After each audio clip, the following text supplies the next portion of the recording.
Hello mga ka-lifestyle, problema nyo ba ang sliding door nyo? Ito lang magiging problema, magiging solusyon yan.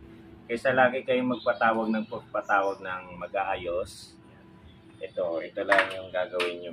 Ako na mismo magpapalit. Bumili na ako ng heavy duty, 2 gulong yan para mas matibay. Ito ang nilagay nila is plastic. Ayan. Dapat mas maganda yung bakal talaga. Okay? Kaysa magpatawag. Ito ay nasa 150 lang to. Eh kung magpapa-repair kayo ng lag ng pinto, siguro mga 2,000 mahigit. Eh pinagluloko lang tayo. Kaya naman natin to. Repairin. Okay? Watch and learn.